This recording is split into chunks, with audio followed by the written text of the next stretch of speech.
que nos bendiga con un corazón entendido y que podamos recibir su palabra y lo que Él quiere hablarnos en esta noche. Vamos a orar. Amén. Padre, en el nombre de Cristo Jesús, te damos muchas gracias porque podemos estar aquí, Señor. Gracias, Padre, por tu amor, por tu misericordia, por tu perdón, Señor. Gracias, Señor, porque de entre muchos, tú, Señor, me salvaste a mí, Padre. Y tú viste en mí un corazón, Señor, que necesitaba ser transformado, Señor. Necesitaba ser sacado del pozo cenagoso, del lodo de la desesperación. Y tú, Señor, en tu amor, en tu misericordia, obraste, Padre, a través de Cristo Jesús. Me diste esa gracia, Señor, ese perdón, ese regalo inmerecido. Es por eso que hoy podemos estar aquí, Padre. Pero necesitamos, Señor, seguir siendo transformados, Padre. Que cada día, Señor, esta carne que mora en nosotros, Señor, vaya muriendo. Y cada día más Cristo vaya siendo formado en nosotros. Por eso estamos aquí, Señor. Que tu preciosa palabra, Señor, nos moldee, nos transforme, nos anime, nos fortalezca, nos exhorte, nos redarguya. Señor, tú sabes cómo venimos cada uno de los varones en esta noche y lo que necesitamos, Padre. Sé tú hablando a nuestras vidas, Señor, dándonos a cada uno, Señor, conforme a nuestra necesidad. Tú nos conoces, Padre, nos ponemos en tus preciosas manos. Háblanos, Señor, guíanos con tu Espíritu Santo a toda verdad. Te lo pedimos en el nombre de Cristo Jesús. Amén. Acompáñenme, hermano, en su Biblia al libro de Jeremías.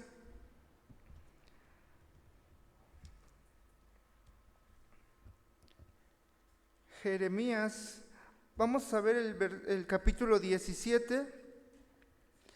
Vamos a leer el verso 1 y después el verso 9.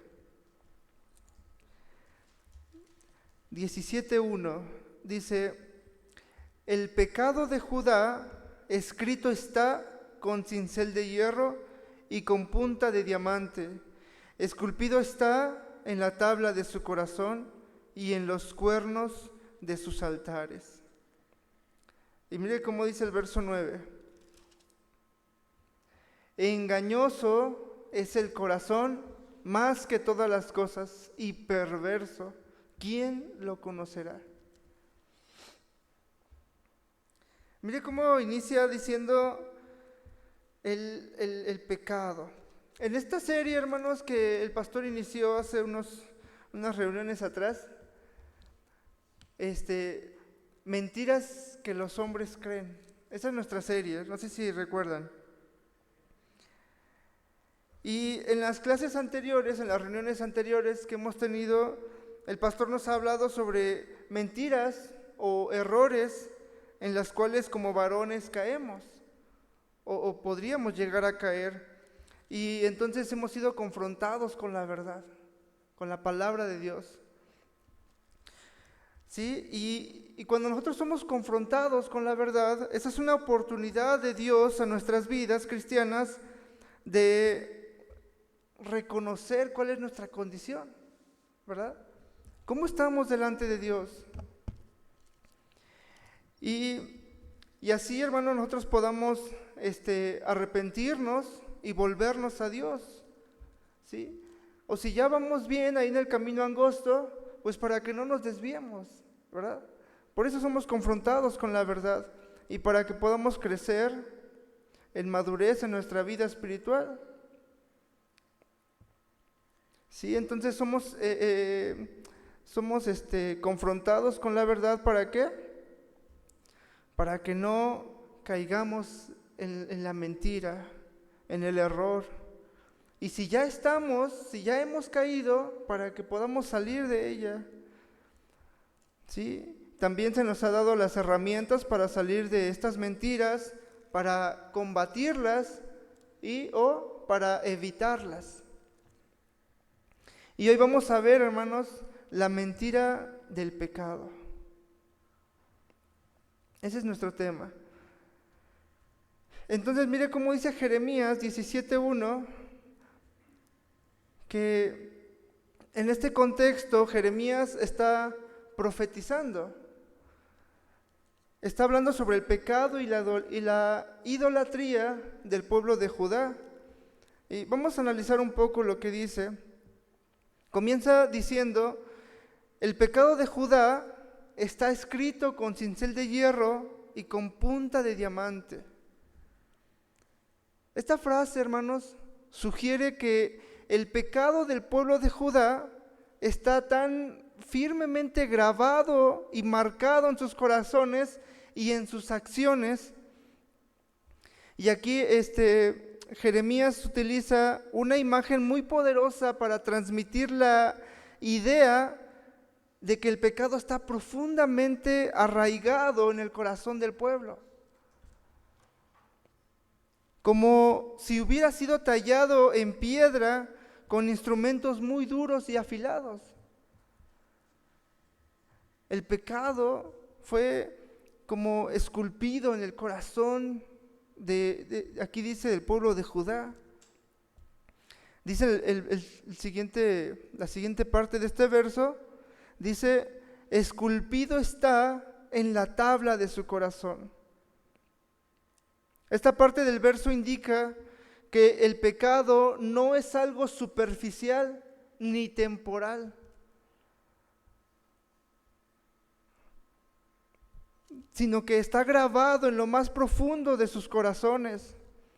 Es una descripción de la naturaleza arraigada y persistente del pecado en la vida del pueblo. Y luego dice: en los cuernos de sus altares. Esto habla, hermanos, de adoración. Los altares aquí eran lugares donde se llevaba a cabo sacrificios y actos de adoración. Y aquí los cuernos de los altares podría simbolizar el lugar donde se cometen pecados en el contexto de la adoración falsa. Está hablando de idolatría. Esta imagen sugiere que el pecado está directamente asociado con las prácticas religiosas corruptas del pueblo. ¿Por qué? ¿Por qué estas prácticas corruptas? ¿Por qué estas prácticas religiosas corruptas del pueblo? Porque el pecado está en su corazón, mora en su corazón.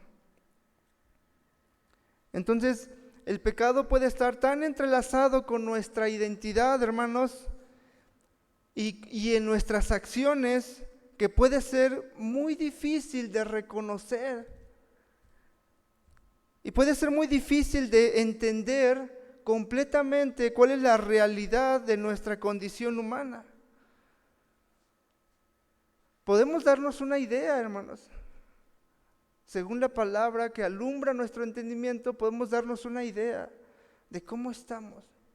Pero tal vez no podamos entender la magnitud, hermanos, de lo que hay en nuestro corazón.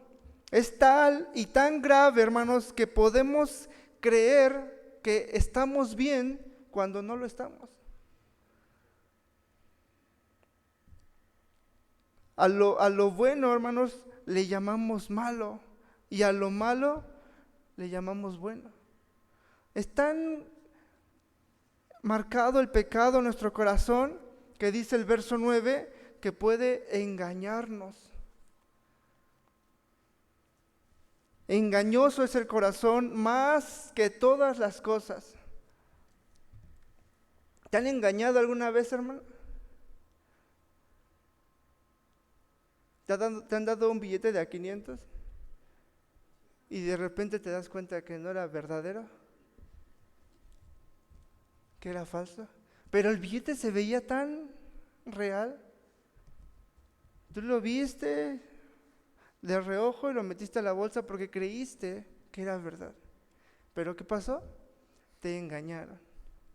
Hay mucha gente que es astuta para engañar, para robar. Es muy astuta. Y continuamente están pensando cómo hacer maldad, cómo engañar a la gente. Pero dice la Escritura que más que cualquier persona, que cualquier cosa que pueda engañarnos, nos puede engañar más nuestro corazón. O sea que es más fácil que nuestro corazón nos engañe que las personas. O sea, podemos engañarnos más fácilmente nosotros a nosotros mismos, porque dice aquí que engañoso es el corazón más que todas las cosas. Y perverso, ¿quién lo conocerá? ¿Por qué es perverso ese corazón? Porque está esculpido el pecado en el corazón.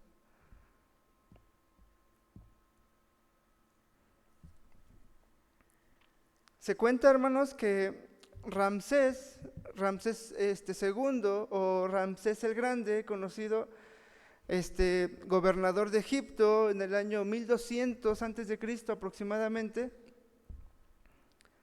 dice que este hombre mandó a esculpir una escultura monumental que reflejara su poder.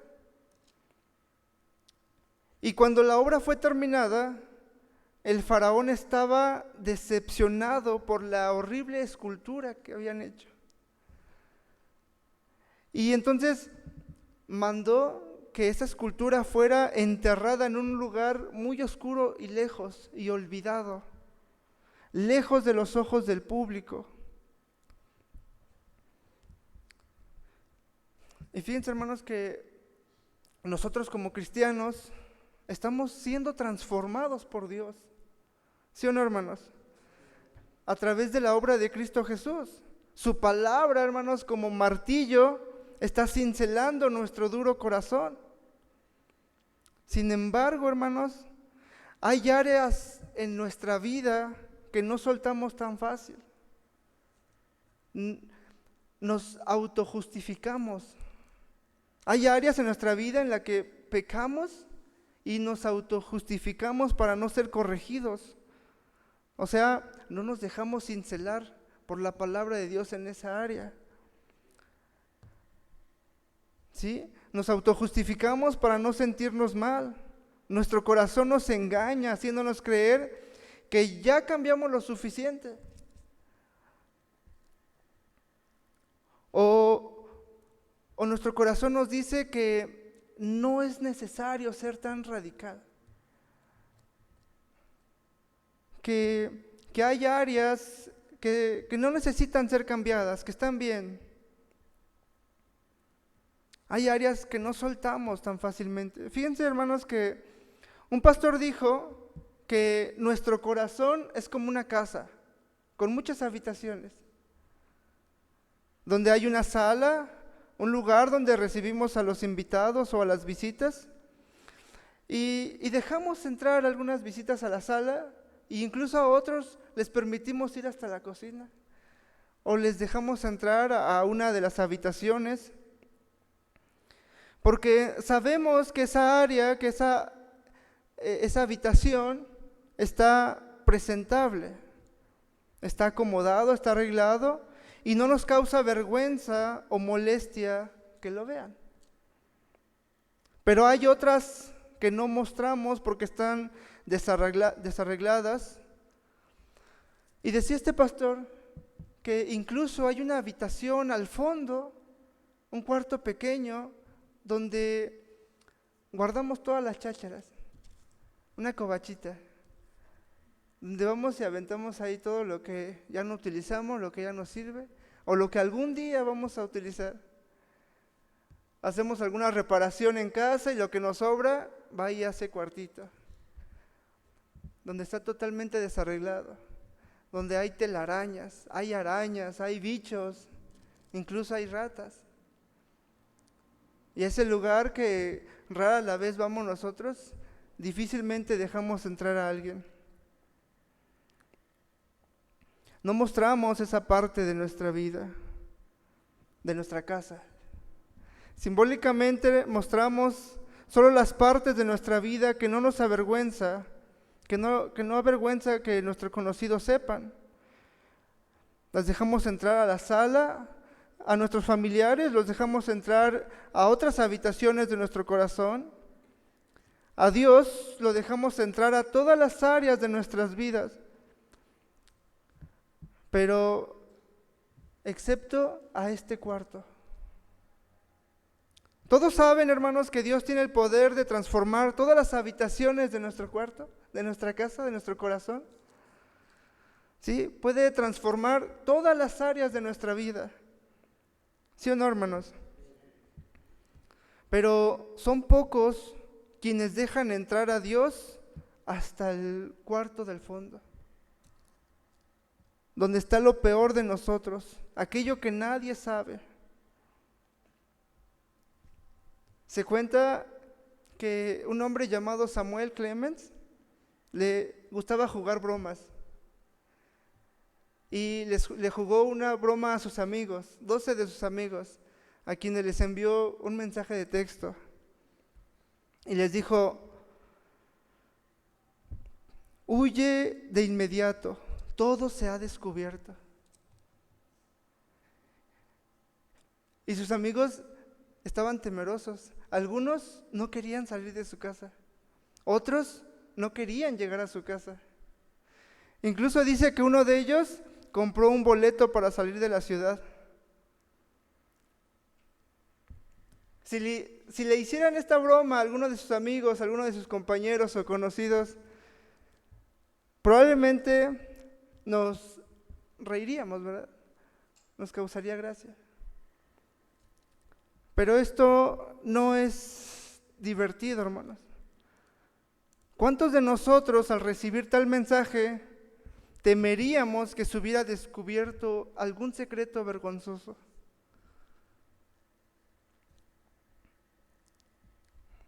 ¿Y cómo es que caemos en esta mentira, hermanos?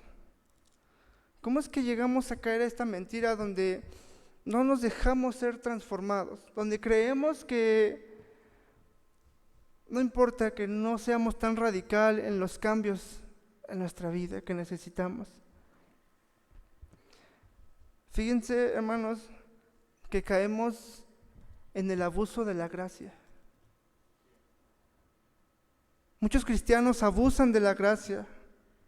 La gracia divina, hermanos, puede definirse como el amor inmerecido, ¿verdad? Y el favor de Dios hacia la humanidad, que está manifestado principalmente a través de Jesucristo, ¿verdad? La gracia subraya la generosidad y la misericordia de Dios hacia todos nosotros, los seres humanos. Y a pesar, hermanos, de que nosotros no merecemos ese amor debido a nuestro pecado y a nuestra rebelión contra Dios, la gracia, hermanos, tiene como propósito nuestra salvación, nuestra transformación, también nuestra reconciliación y nuestra comunión con Dios. Y eso solamente por gracia, hermanos, no lo merecemos, somos pecadores. Es un regalo gratuito y abundante que revela el amor incondicional y la bondad de Dios hacia toda la humanidad, hacia todos nosotros.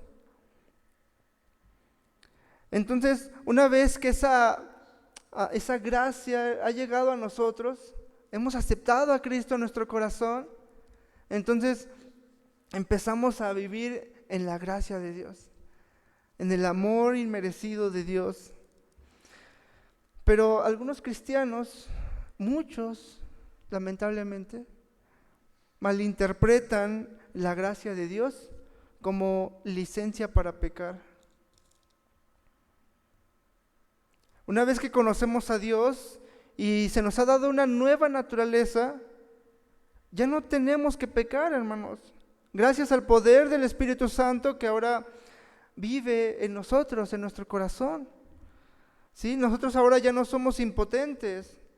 Y es una realidad, hermanos, que aunque ustedes y yo nacimos en pecado, bajo el juicio de Dios, podemos tener su favor si reposamos en lo que Cristo ha hecho en nosotros y por nosotros. Y no en lo que hacemos. No hay nada que podamos hacer, hermanos, para poder obtener la salvación de Dios, es por Él. A esto, hermanos, se le llama gracia. Es el favor de Dios que reposa en nosotros, aunque lo que nos corresponde es su ira. ¿Sí o no, hermanos? Es la ira de Dios por el pecado, porque Él es santo y en Él no cabe el pecado. Lo que nosotros merecemos por ser pecadores es su ira.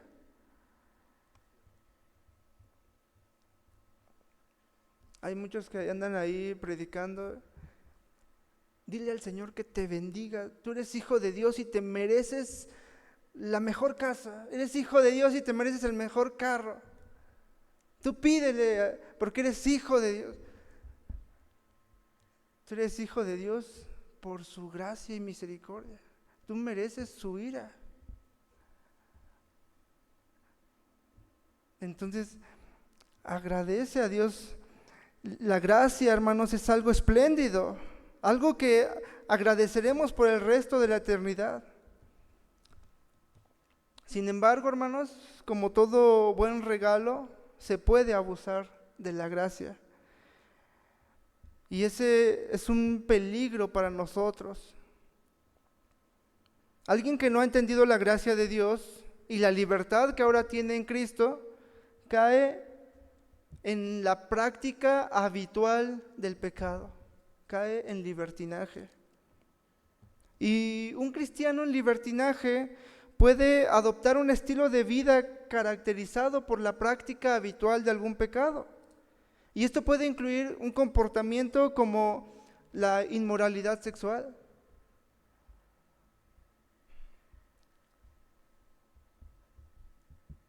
Cristianos que siguen abusando del alcohol o de las drogas. Cristianos que siguen mintiendo, robando. O cualquier otro comportamiento que la Biblia claramente identifica como pecaminoso.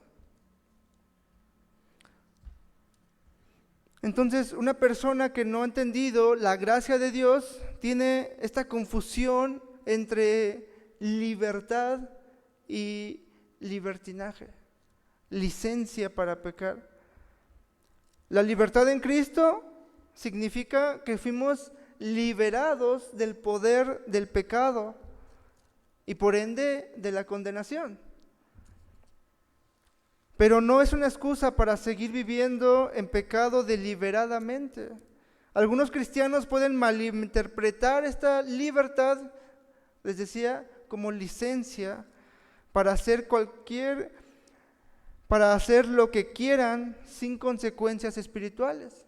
Este es un engaño del pecado, que ahora como ya estamos en Cristo, ahora que somos nuevas criaturas y que ya nuestro nombre está escrito en el libro de la vida y que cuando muramos vamos a ir al cielo, entonces caen en este engaño de que no importa lo que hagamos, ya somos salvos.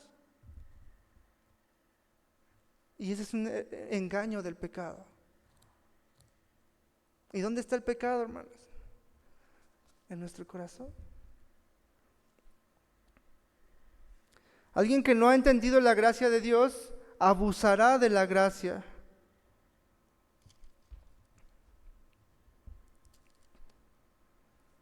La gracia de Dios, hermanos, no es una excusa para vivir en el pecado, sino todo lo contrario, hermanos.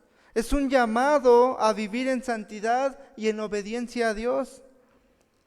El abuso de la gracia implica pensar erróneamente que el perdón de Dios es ilimitado y que no importa cuánto pequemos. Total, Dios siempre nos va a perdonar sin que tengamos que arrepentirnos genuinamente o cambiar nuestro comportamiento. Ese es un engaño del pecado, hermano. Cuando alguien no entiende la gracia de Dios, malinterpreta los textos bíblicos. Y en 1 de Juan dice que si pecamos, dice, abogado tenemos para con el Padre, a Cristo Jesús. Y entonces, pues no importa, tengo a Cristo como mi abogado. Y olvidan la parte del arrepentimiento genuino. y de volverse a Dios de todo su corazón y cambiar su comportamiento. Entonces, alguien que descuida, alguien que no ha entendido la gracia de Dios, descuida la responsabilidad moral. ¿Sí sabía, hermanos, que como cristianos tenemos una responsabilidad moral ante la sociedad? Sociedad. Creo que se entendió sociedad, ¿no? No, perdón, sociedad. ¿Por qué, hermanos? Dice la Escritura que somos ¿qué? Somos ¿qué? La luz del mundo. Responsabilidad moral. Donde quiera que vayamos, hermano. Y alguien que no ha entendido la gracia de Dios descuida su responsabilidad moral.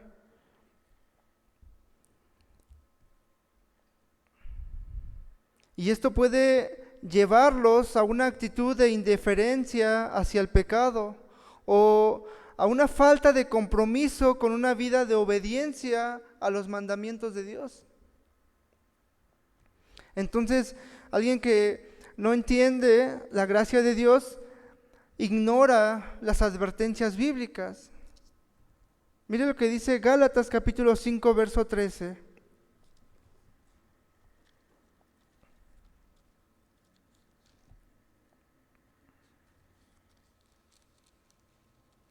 Gálatas capítulo 5, verso 13 dice: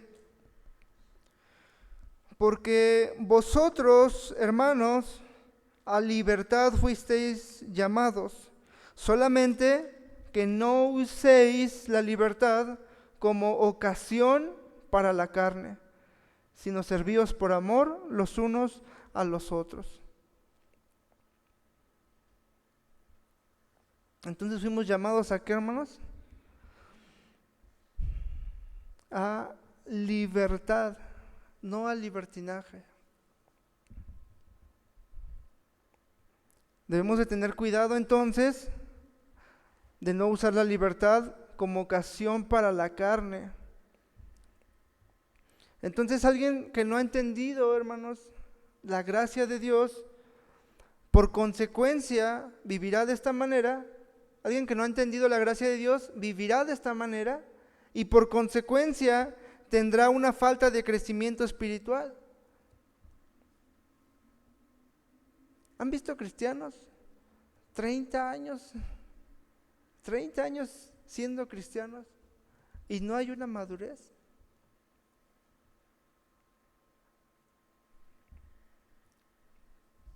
Siguen igual, siguen estancados, siguen batallando con lo mismo, con lo que iniciaron en Cristo. Vivir en libertinaje puede inhibir el crecimiento espiritual y también la intimidad con Dios. Cuando usamos la libertad en Cristo como excusa para el pecado, nos alejamos de la verdadera comunión con Dios y entonces perdemos, hermanos, la oportunidad de experimentar la plenitud de vida que Dios desea para nosotros. ¿Han escuchado que la Biblia dice que Jesucristo vino para darnos vida?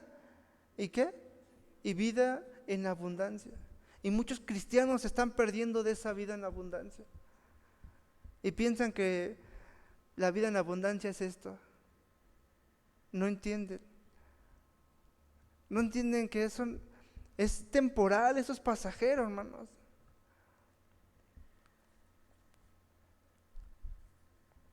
¿Recuerdan a Saulo, hermanos? Un hombre fariseo, un hombre religioso y sectario. Probablemente él era un erudito, bien instruido en las escrituras judías, pero que no tenía un conocimiento de la gracia de Dios. Si uno conocía el Antiguo Testamento,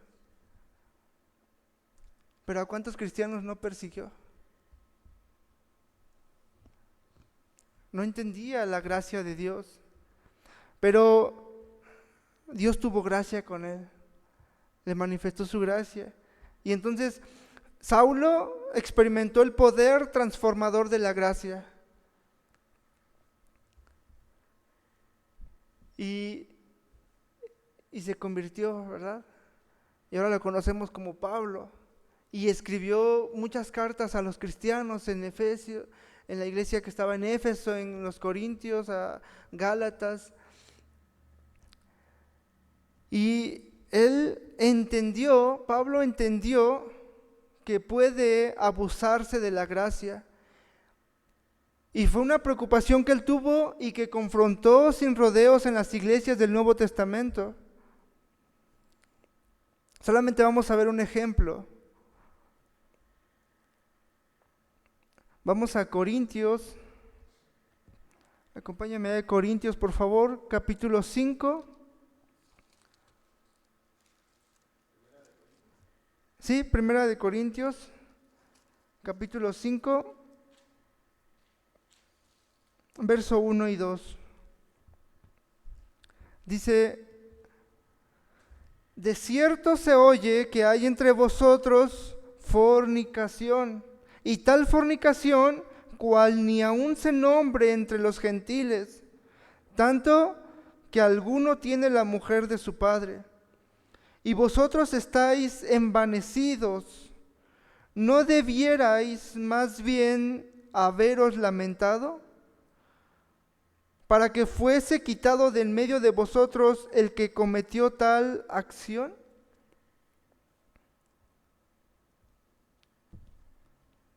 Fíjese, hermano, que aquí Corintio era una ciudad muy conocida como entregada al vicio. Una ciudad que era entregada a la búsqueda de placeres sexuales. También era una ciudad muy rica, una población muy rica, y una de las más prósperas en el mundo de aquella época. Y ustedes saben, hermanos, que Dios puede rescatar y rescata a las personas de tal corrupción. Su gracia es más potente que cualquier mal. Y lo hizo, hermanos. Rescató a varios de los corintios y se convirtieron. Y a esos son los que el apóstol Pablo les está escribiendo. Pero fíjense, hermanos, que a pesar de que Dios elimina la culpa y la vergüenza de nuestro pecado en el momento de nuestra fe, no aleja de nosotros al instante el poder y la influencia del pecado en nosotros. Y es lo que está pasando aquí con los corintios. Los creyentes aquí en Corinto, al igual que los creyentes de hoy, somos pecadores.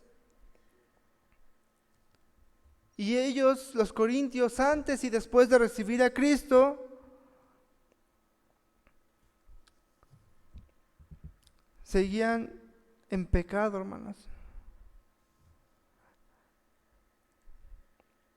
Muchos de los corintios practicaban los mismos pecados desagradables que nosotros antes de conocer a Cristo. Los corintios eran orgullosos y entregados a la búsqueda de placeres sensuales. Y Pablo escribe a los creyentes, a los corintios que ya se habían convertido, y está identificando esta gravedad de pecado que había en ellos. Y dice aquí que estos a quienes les escribe eran gente, miembros activos de la iglesia. ¿Sí o no eran convertidos, hermanos? Porque al escribirle aquí las palabras podemos notar que está haciendo una diferencia entre ellos y entre los gentiles. Les está reconociendo como creyentes.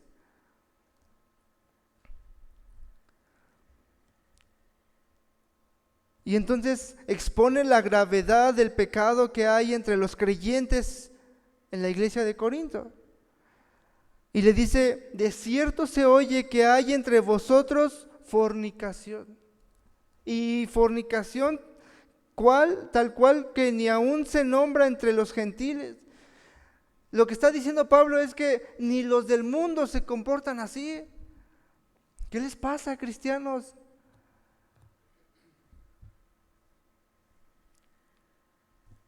Pero todavía les recrimina algo más. Vosotros estáis envanecidos. Fíjense, no sé si prestaron atención a los textos que acabamos de leer y podemos notar la indignación de Pablo por el pecado. Pero la pregunta sería, ¿qué es lo que le indigna más a Pablo? ¿El pecado mismo o que la iglesia, la santa novia de Dios, no solo no sintiera arrepentimiento, sino que estuviera realmente envanecida?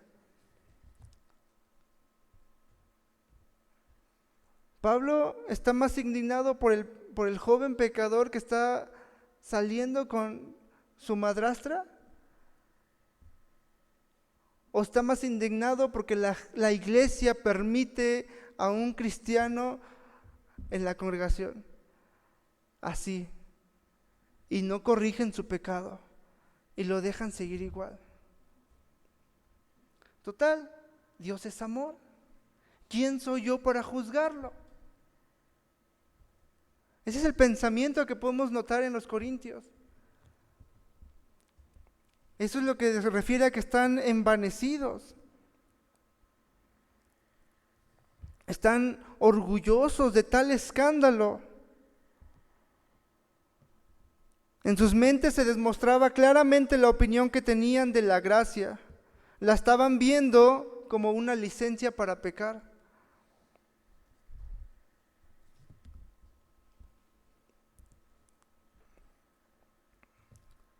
Entonces, lo que debemos entender, hermanos, que cuando la gracia llega a tu vida, perdona todos tus pecados y te hace libre, hermano, pero para que ya no peques más. Antes de Cristo, estamos esclavos del pecado. Sí o sí, pecábamos aunque no quisiéramos. Era nuestra naturaleza y la única opción que teníamos sin Cristo. Ahora en Cristo, nueva criatura somos. Tenemos ahora una nueva naturaleza.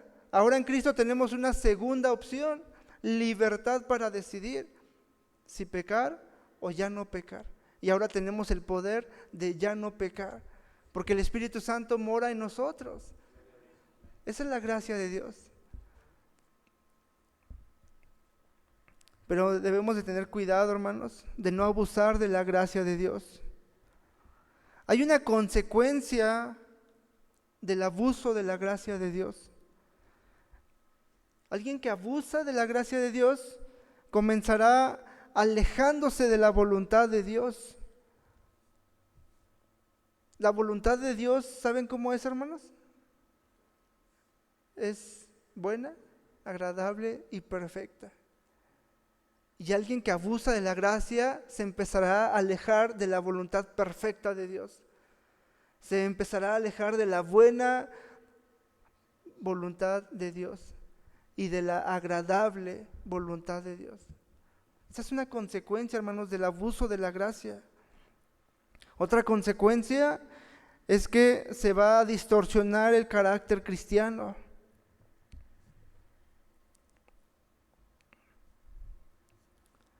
Y se ha distorsionado, hermanos. ¿Han escuchado a alguien del mundo decir, si eso es ser cristiano, mejor me quedo como estoy? ¿Saben cómo están manchando, están pisoteando la sangre de Cristo y están manchando el buen nombre de Dios? Cuando los cristianos deberíamos de ser aquellos responsables por quienes la gente del mundo quiera conocer al verdadero Dios. Mire lo que dice Romanos capítulo 6, versos 1 y 2.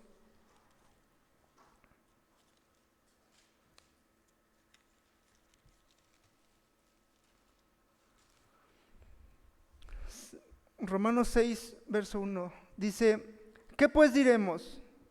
¿Perseveraremos en el pecado para que la gracia abunde? En ninguna manera. Porque los que hemos muerto al pecado, ¿cómo viviremos aún en él?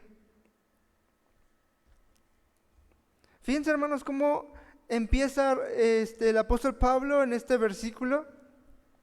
Comienza con una pregunta retórica. Dice, ¿perseveraremos en el pecado para que la gracia abunde? Esta pregunta, hermanos, implícitamente reconoce la tentación de aprovecharse de la gracia.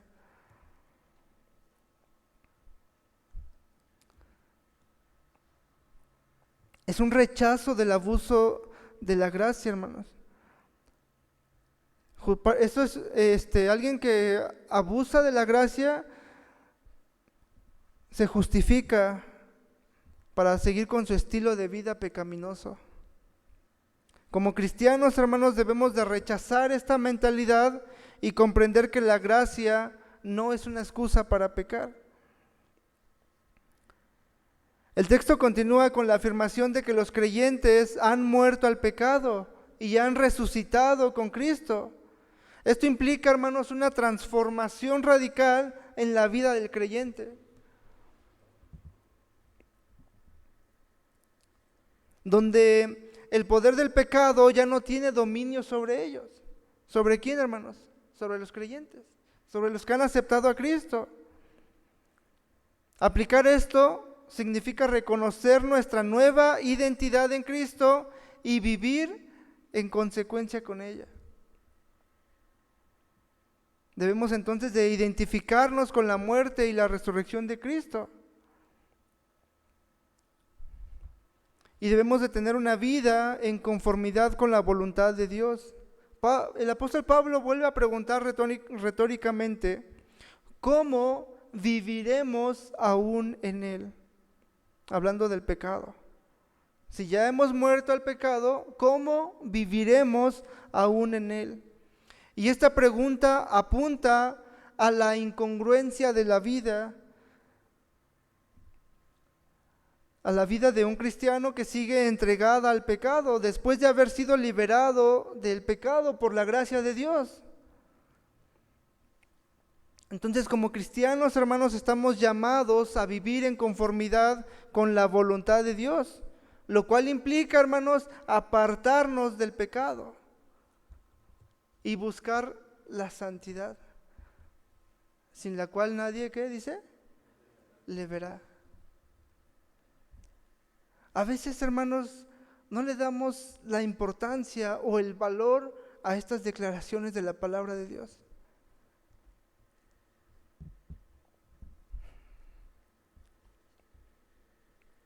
Y entonces no somos radicales en nuestro estilo de vida cristiano. Y caemos en el error, hermanos, en la mentira del pecado. No pasa nada. No hay que ser tan radicales. No hay que ser tan religiosos.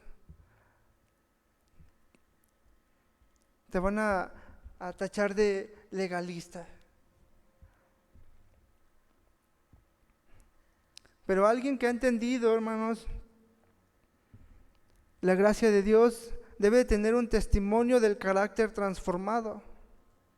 El abuso, por un lado, de la gracia distorsiona el carácter cristiano al promover un estilo de vida que contradice los principios y los valores del reino de Dios.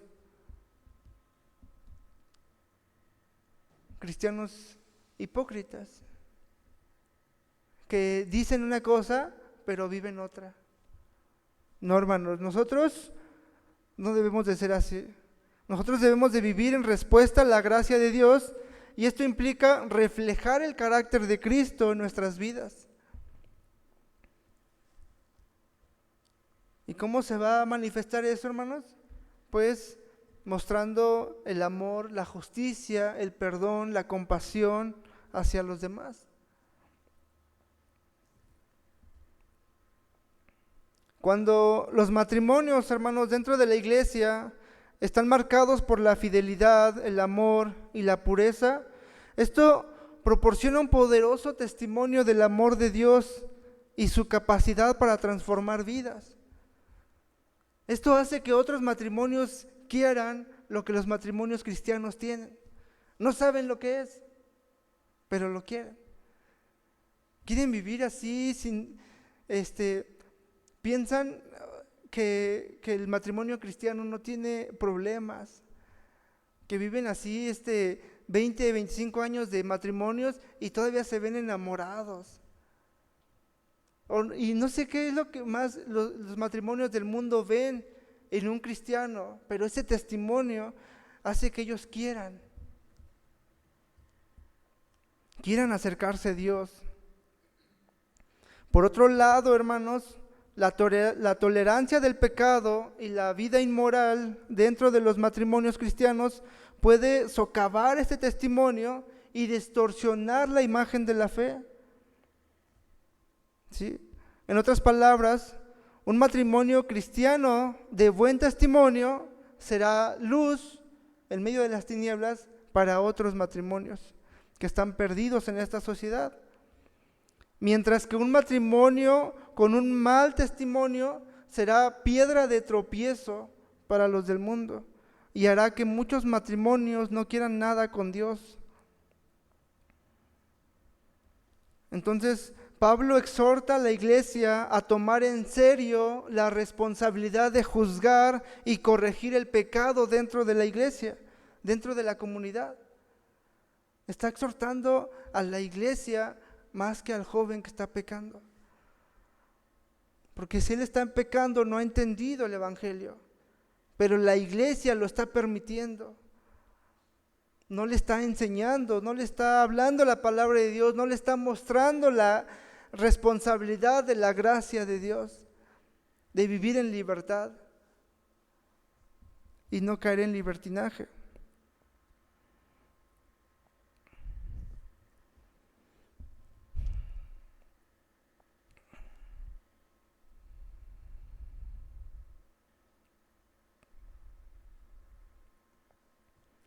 El autor a los Hebreos, hermanos, tiene la misma visión, tiene el mismo pensar que Pablo. Mire lo que dice Hebreos capítulo 13, verso 4.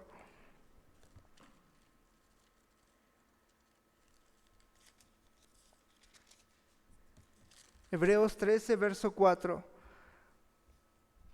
Dice, honroso sea en todos el matrimonio y el lecho sin mancilla, pero a los fornicarios y a los adúlteros los juzgará Dios.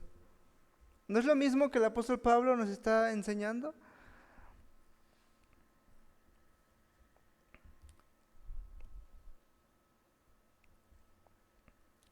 Hermanos, Satanás trabaja para sembrar la discordia, la amargura y la falta de perdón en los matrimonios. Satanás busca dividir a las parejas y separarlas unas de la otra. Busca también promover la inmoralidad y la infidelidad.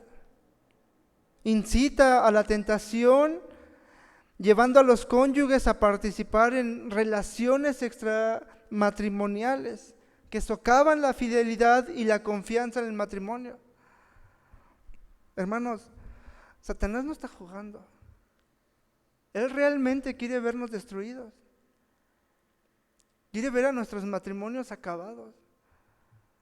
¿Saben a qué tanto se elevó el índice de divorcios en las iglesias? ¿Cuántos cristianos están divorciando? Porque no están tomando en serio la gracia de Dios, hermanos. Están cayendo en la mentira del pecado.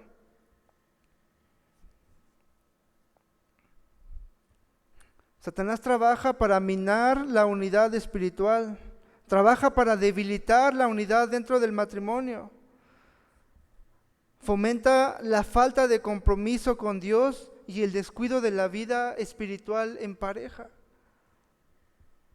¿Ha visto cuántos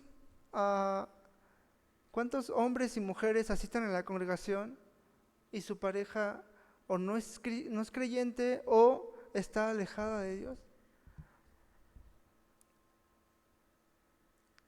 Porque el enemigo sigue trabajando y sigue destruyendo los matrimonios. Satanás promueve ideas y valores de distorsionar la comprensión de la institución del matrimonio. Promueve el individualismo, el egoísmo y la idea de que la felicidad personal está por encima del compromiso matrimonial.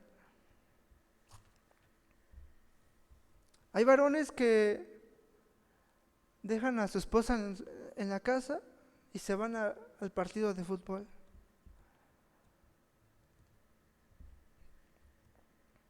Llegan del trabajo y prenden el televisor y no tienen tiempo para su esposa. No pasan tiempo de calidad con la familia. Y están, hermanos, cayendo en el error de la mentira del pecado.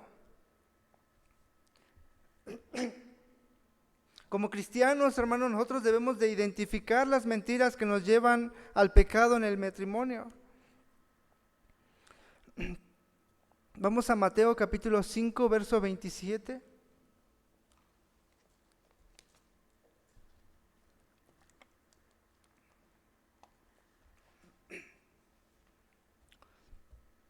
Dice, ¿oísteis que fue dicho, no cometerás adulterio? Pero yo os digo que cualquiera que mira a una mujer para codiciarla, ya adulteró con ella en su corazón. Debemos, hermanos, de identificar las mentiras más comunes en la relación matrimonial. Yo escuchaba a un hombre que decía, peleando con su esposa, porque su esposa le estaba reclamando que siempre volteaba a ver a otras mujeres. Y él se justificaba diciendo, es que la vista es natural. La vista será natural, pero tú diriges a dónde ver. Como cristianos tenemos control, dominio propio, dice la Escritura. Y estas pequeñeces, podríamos nosotros verlo así, como pequeñeces, no pasa nada, solamente estoy mirando. La Biblia le llama adulterio, lo mismo que consumir el acto. Pero el pecado nos ha hecho creer que no pasa nada. Entonces nosotros como cristianos debemos de identificar, hermanos, cómo trabaja el pecado en nuestro corazón. Debemos de seguirnos limpiando con la palabra de Dios.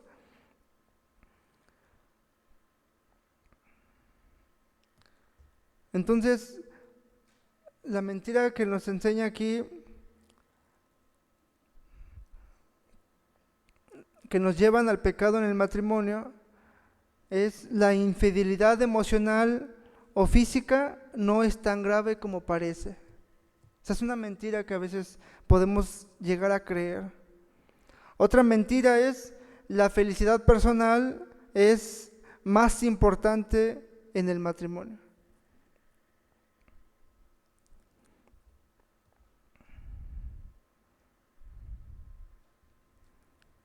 Y ese no es el amor de Dios, no es lo que Dios nos enseña en el amor. Como dice, así es 1 Corintios 13, que habla sobre el amor. El amor es sufrido, es benigno, es bueno. El amor no busca lo suyo. El amor que Dios nos enseña, hermanos, es buscar la felicidad de nuestro cónyuge. No el personal, no poner nuestra felicidad por encima de la felicidad de nuestro cónyuge. Otra mentira es, la comunicación no es tan importante como otras cosas en el matrimonio. Caemos en este error de darle prioridad a otras cosas antes que la comunicación en pareja.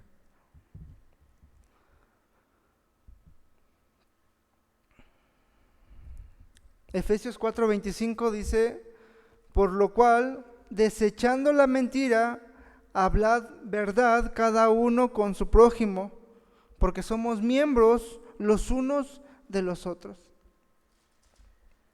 ¿Quién es nuestro prójimo más cercano, hermano? En nuestro hogar, nuestro cónyuge, con quien pasamos o vamos a pasar el resto de nuestra vida. Entonces debemos de comunicarnos, porque dice la Escritura que ya no somos dos, ya no debemos de caminar hacia distintos lados, ahora somos una unidad, somos uno solo. Debemos de ponernos de acuerdo, caminar hacia el mismo lado.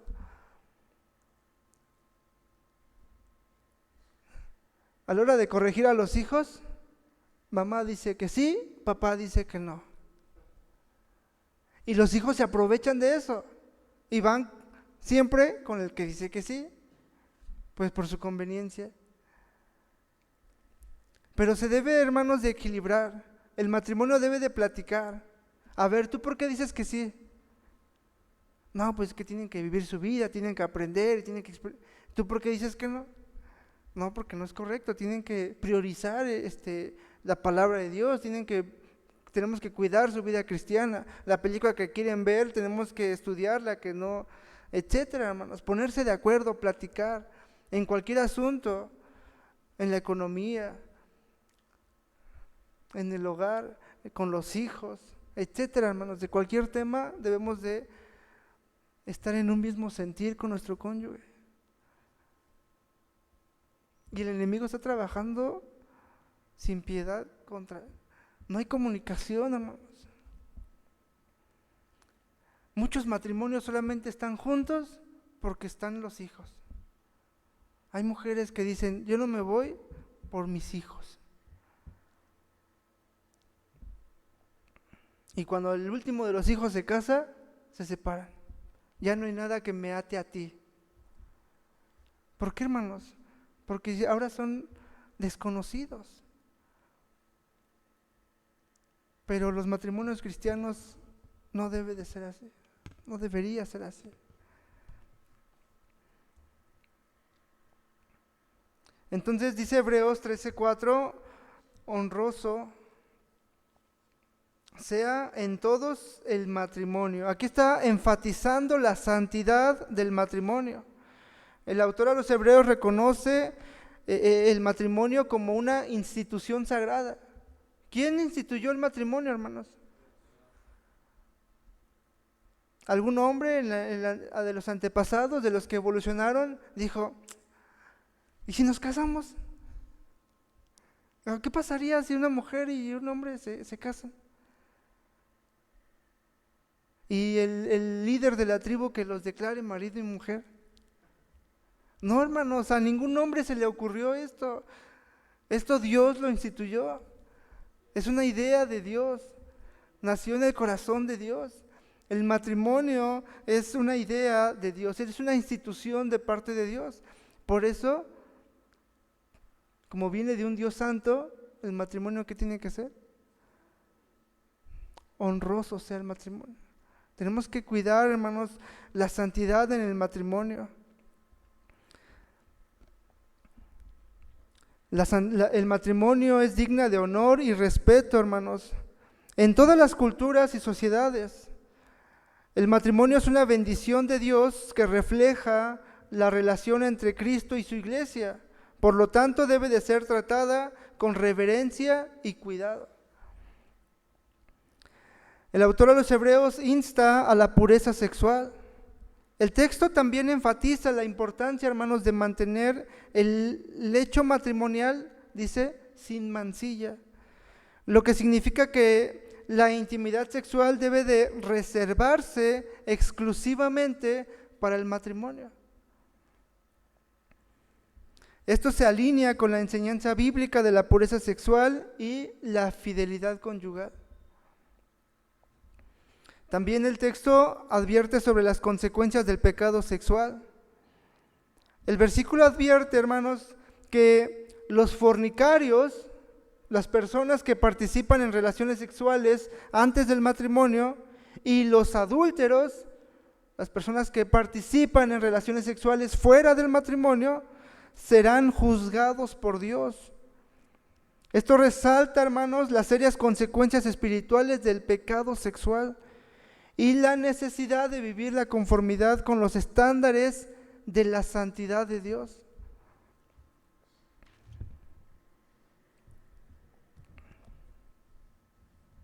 Aunque también el texto nos brinda consuelo, además de advertencia. El autor nos ofrece este versículo como un recordatorio tanto de la gracia de Dios para aquellos que honran el matrimonio y que viven en pureza, como nos habla también de la seriedad del juicio divino por aquellos que desobedecen sus mandamientos en este aspecto del matrimonio.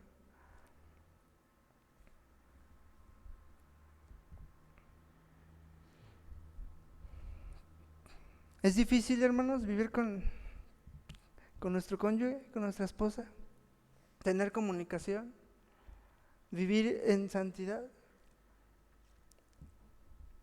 Sí es difícil, hermano, pero no es imposible. Además, ahora no estamos solos. Tenemos al Espíritu Santo morando en nuestro corazón. Y mire lo que dice 1 de Pedro 3:7. 1 de Pedro, capítulo 3, verso 7. Dice: vosotros, maridos, igualmente, vivid con ellas sabiamente. Hermanos, ¿se necesita sabiduría en el matrimonio? Dice Santiago: si alguno tiene falta de sabiduría, pídala a Dios. Señor, me hace falta mucha sabiduría para vivir con mi cónyuge. Y tu palabra dice que te la pida a ti. ¿Por qué, hermanos? ¿Por qué necesitamos sabiduría en el matrimonio? Aquí Pedro nos dice: para darle honor a la mujer, a nuestra esposa, como a vaso más frágil, y como a coherederas de la gracia de la vida. ¿Para qué? Para que vuestras oraciones no tengan estorbo. Fíjense, hermanos, hay varones que no se reconocen, los que lo conocen, quienes lo conocen en la congregación, no lo reconocerían en su casa. Y quienes lo conocen en su casa, no lo reconocerían en la congregación. Una vida totalmente diferente. Varones en la congregación que tratan a su esposa: mi amor, siéntate, te abro la puerta, mi amor, te compré un chocolatito. Y en su casa, a puros gritos. Dice que sus palabras son como espadas, que lastiman el corazón de su esposa. Como decía aquellos niños, le decían al pastor: pastor, ¿nos podemos venir a vivir a la iglesia? Y el pastor: ¿por qué? Le dice a los niños: es que aquí mi papá sí nos trata bien, nos compra lo que queremos y nos habla bonito. No, hermanos, no debe de haber incongruencia entre los varones cristianos. Debemos de vivir con nuestra esposa sabiamente y debemos de darle honor como vaso más frágil en nuestro hogar, en la iglesia y en cualquier lugar donde estemos. Tratarlas a ella como coherederas de la gracia de la vida. Entonces les decía a estos hombres que tratan a las mujeres así, mal en su hogar y bien en la congregación, y aquí en la iglesia oran, ven ahí un hermano con necesidad y se acercan y oran por él. Y dice la escritura que sus oraciones no son escuchadas. Los varones que no tratan bien a sus esposas tienen un estorbo, algo que impide que sus oraciones sean escuchadas. Imagínense, hermano, estar atravesando una situación difícil, necesitar la ayuda de Dios, orarle, pedirle ayuda, y que nuestra oración no sea escuchada por tener un mal testimonio con nuestra esposa.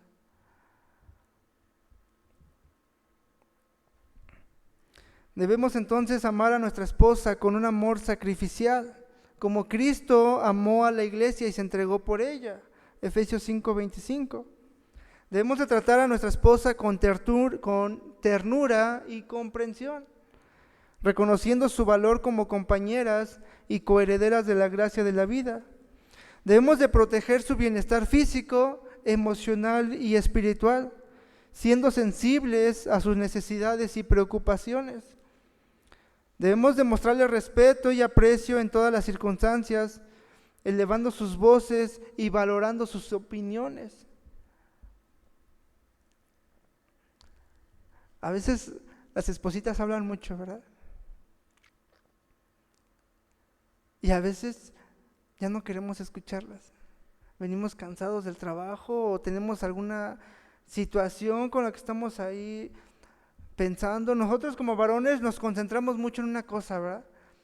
Cuando esa requiere nuestra atención, requiere nuestra importancia, algún problema que requiere una solución,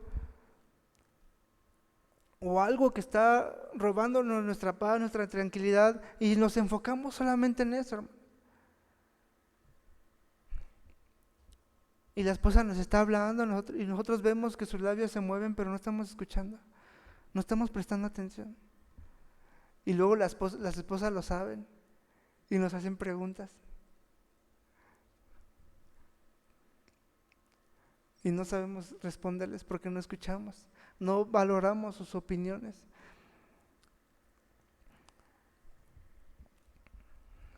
No valoramos sus opiniones y sus circunstancias.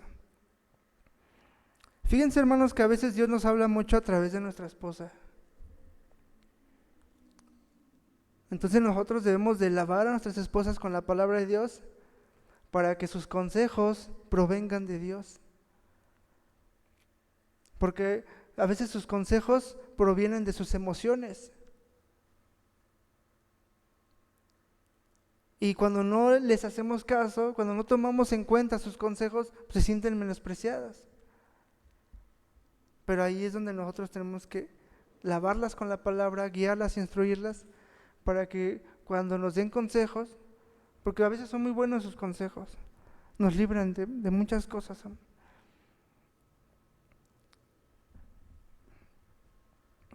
Y entonces sus opiniones, sus consejos provengan de Dios. Hace tiempo estaba leyendo un libro y un hombre que él tenía la intención de servir a Dios. Trabajaba este hombre, estaba ahí en su trabajo y le dijo a su esposa: voy a renunciar a mi trabajo y me voy a dedicar al ministerio. Y su esposa le dijo: ¿pero de qué vamos a vivir? ¿Cómo le vamos a hacer? Y dice: yo creo que no es el momento. Y entonces este hombre se sintió intranquilo y le dijo: Señor, no voy a renunciar hasta que tú me digas. Y yo lo sabré cuando mi esposa esté de acuerdo. Y fíjense, hermanos, pasaron 10 años y este hombre se dedicó a su trabajo. Del trabajo a la congregación, ya saben, las clases, las enseñanzas, los estudios, pero no dejó su trabajo. Y pasaron 10 años. Hasta que un día llega a su casa y su esposa estaba emocionada. Y le dijo: vamos a servir al Señor tiempo completo. Y este hombre dice, emocionado porque él sabía que ya estaba llegando la bendición de Dios, lo que Dios le había hablado, el sentir en su corazón se estaba cumpliendo. Pero este hombre creía que iba a ser ahí, en ese lugar donde estaban residiendo. Y su esposa le dijo: no, pero no va a ser aquí, va a ser allá donde tú naciste. Y entonces para este hombre fue todavía mejor. Se regresaron a su lugar de origen y ahí el Señor los utilizó, hermanos, de una manera increíble. Increíble, hermano. Y este hombre dice: ¿qué habría pasado si no hubiera seguido el consejo de mi esposa? ¿Estaría yo sirviendo al Señor en mis fuerzas, en mi capacidad y no conforme a su voluntad? Entonces a veces los consejos de nuestras espositas son buenos y debemos de hacerlas sentir valoradas y que las escuchamos y que su opinión cuenta y vale también. Entonces debemos de orar por ellas y debemos de orar con ellas, buscando el crecimiento espiritual y la unidad en el matrimonio. El matrimonio, hermanos, es nuestro primer ministerio. ¿Sí o no, hermanos?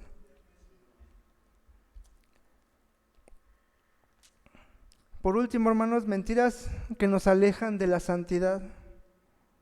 En nuestra jornada espiritual, hermanos, nos encontramos constantemente en la lucha contra las fuerzas que buscan desviarnos del camino de la santidad de Dios, ¿sí? El camino que Dios ha trazado para nosotros.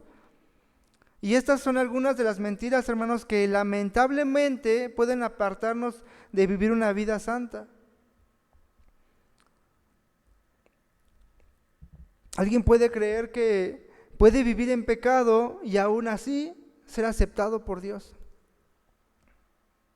Esta mentira distorsiona la gracia divina al malinterpretarla como una licencia para pecar.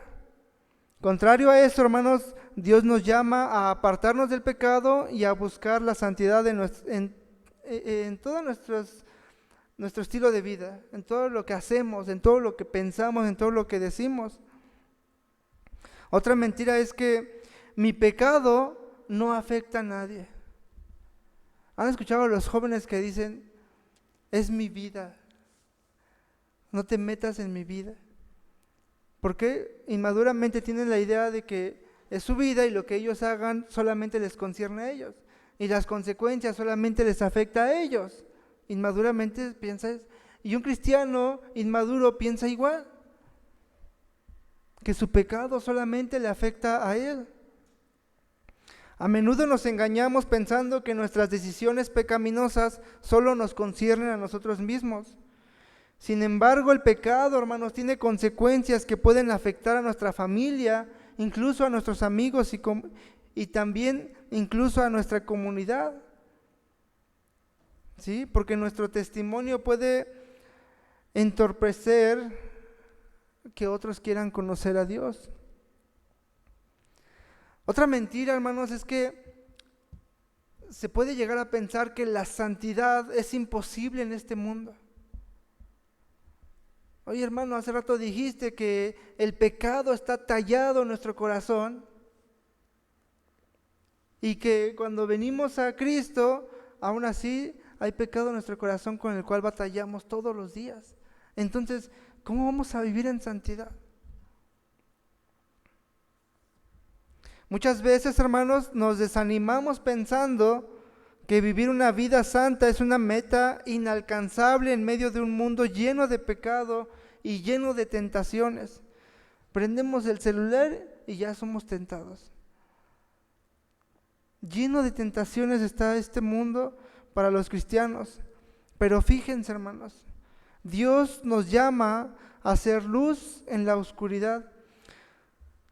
Entonces, si Él no lo pide, quiere decir que es posible ser luz en medio de la oscuridad.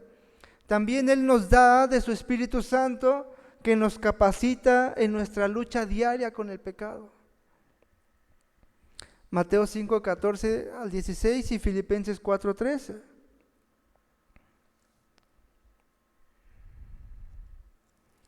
Otra mentira, hermanos, es que justificamos el pecado cuando vemos que otros lo están haciendo. Nos engañamos a nosotros mismos pensando que está bien participar en ciertas prácticas pecaminosas cuando vemos que otros están haciendo lo mismo. Por eso la importancia de los servidores que vivan en santidad, que tengan un buen testimonio, porque la iglesia los observa, los ve. Y cuando ven a un pastor que anda seduciendo a las mujeres, ¿qué van a decir los hombres de la congregación? Si el pastor lo hace, ¿y eso qué es pastor? O sea, justifican el pecado. ¿Saben cómo es, hermanos? Cuando alguien justifica el pecado es para no sentirse mal. ¿Saben cómo es? No sé si alguna vez les pasó, por alguna razón, llegar tarde al trabajo. Hubo tráfico o alguna situación, se descompuso el carro, cayó la moto en el bache y por alguna razón se llega tarde al trabajo. Y uno con ese sentido de responsabilidad va presionado, va acelerado. Ahorita le explico a mi patrón lo que sucedió, va con esa preocupación y va acelerado. Y de pronto ve a otro compañero que también llega tarde. Y como que se relaja, como que descansa. Y dice, bueno, no soy el único. Y así nos justificamos con el pecado. Cuando vemos que otros lo están haciendo, nos justificamos de esa manera para no sentirnos mal por pecar. Pues si Él lo hace, si Él también lo está haciendo. Entonces, esta es una mentira, hermanos. Es una mentira que nuestro corazón pecaminoso nos quiere hacer creer. Sin embargo, hermanos, Dios nos llama a seguir su estándar de santidad independientemente de las normas culturales o sociales. Romanos 12:2.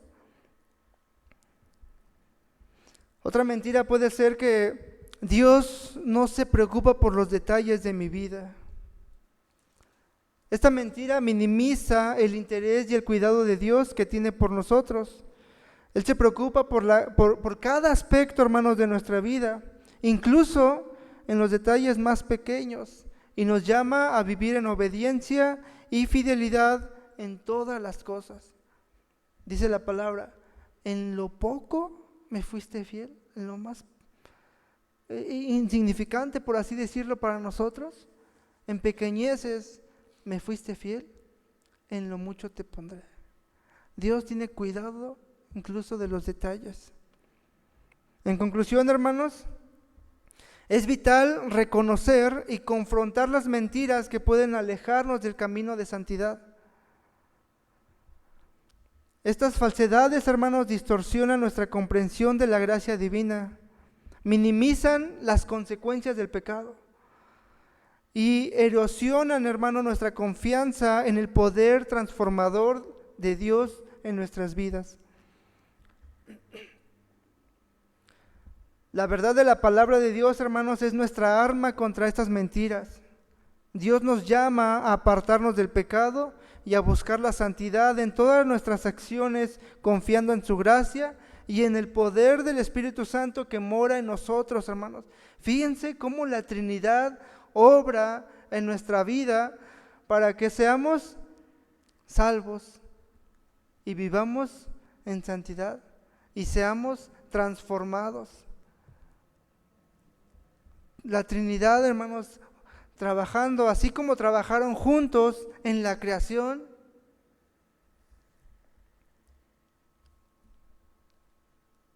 así trabajan juntos en nuestra salvación y para que permanezcamos fieles y firmes hasta el final.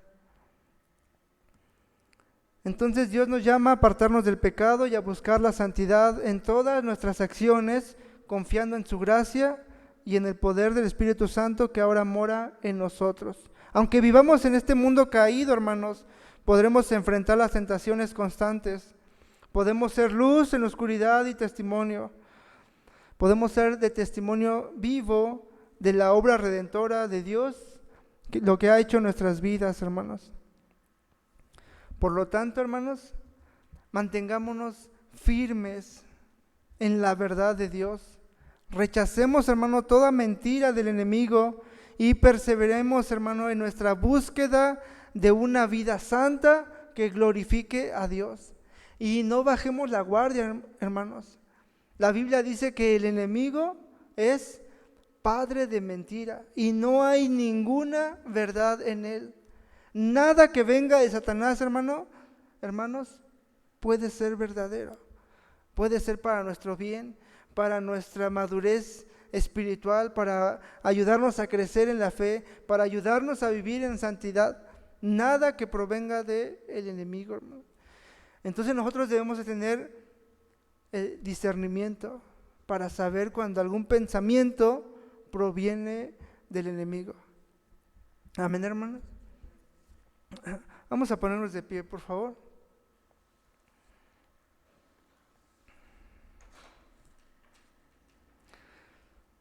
Que cada paso que demos, hermanos, esté en conformidad con la voluntad de Dios y que nuestras vidas sean un reflejo vivo de su amor, de su gracia y de santidad en medio de un mundo necesitado. Que Dios nos fortalezca y nos guíe en nuestro viaje espiritual, en este camino angosto, capacitándonos para vivir vidas que honren y glorifiquen su nombre en todo momento y en todo lugar. Padre, te damos muchas gracias, Señor, por tu preciosa palabra. Señor, gracias, Padre, porque tú nos bendices con este alimento espiritual para fortalecer, Señor, nuestras vidas, para seguir adelante en este camino angosto, para seguir firmes y constantes, Señor. Gracias por tu palabra, que es como agua, que refresca nuestro corazón sediento de ti, Señor. Te necesitamos, Padre. Ayúdanos que esta palabra, Señor, caiga en un corazón fértil, en una tierra fértil, Señor, y dé fruto. Ayúdanos, Señor, con tu Espíritu Santo a vivir lo que nos has hablado, lo que hoy hemos aprendido. Señor, que no seamos cristianos olvidadizos, sino que seamos oidores y hacedores de tu palabra. Ayúdanos, Señor, a darle la importancia que merece tu palabra y los mandamientos que hoy nos has hablado. Ayúdanos a vivir en santidad, Señor, porque tú eres santo y el pecado no puede habitar en ti, Señor. Ayúdanos, Señor, a salir del error si hemos caído en él, de minimizar tu palabra, este llamado que nos has hecho, Señor, a cuidar la santidad en el matrimonio. Si hemos descuidado, Señor, nuestro matrimonio, si hemos descuidado la comunicación en pareja, si hemos descuidado la santidad en el matrimonio, Señor, somos seres humanos, nacimos en pecado, hay pecado en nuestro corazón. Tú estás trabajando en nosotros, nos estás transformando día a día, Señor, pero depende de nosotros dejarte obrar en todas las áreas de nuestro corazón. Depende de nosotros permitirte la entrada a todas las habitaciones. Señor, no quiero ser un cristiano a medias tintas, que tiene un pie en Cristo y el otro en el mundo, porque tú vomitarás a los tibios. Señor, yo quiero ser un cristiano, como le decías a Timoteo a través del apóstol Pablo, que no descuida el don, que mantiene vivo el fuego en su corazón, que no deja que se apague, que se extinga. Señor, ayúdanos a ser cristianos verdaderos, con un corazón ardiente, Señor, con un vivo celo por tu palabra. Señor, que nos duela pecar contra ti,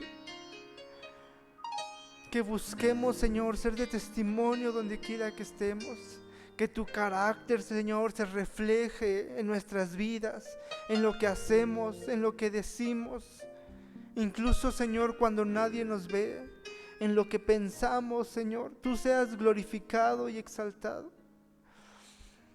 Y así, Señor, matrimonios del mundo que nos rodean, vecinos, familiares, amigos, conocidos, Señor, que no han decidido por ti, Padre, quieran conocerte por el testimonio que les damos, como matrimonios, como varones que cumplen bien su rol en sus hogares, que guían, que son cabeza, que lavan a sus esposas con tu palabra, que instruyen a sus hijos, aunque son pequeños, en tu palabra, para que cuando sean grandes no se aparten de él. Señor, ayúdanos a tomar el control con sabiduría, Señor, en nuestros hogares. Hacer cabeza, Señor, en nuestros hogares, Padre. Danos la sabiduría que necesitamos para vivir con nuestras esposas y lavarlas con tu palabra y tratarlas, Señor, como a vaso más frágil y hacerlas sentir amadas, Señor, y valoradas. Gracias, Señor, por tu preciosa palabra, por lo que nos has hablado, Señor. A ti sea, oh Dios, toda la gloria y toda la honra, en el nombre de Cristo Jesús. Amén.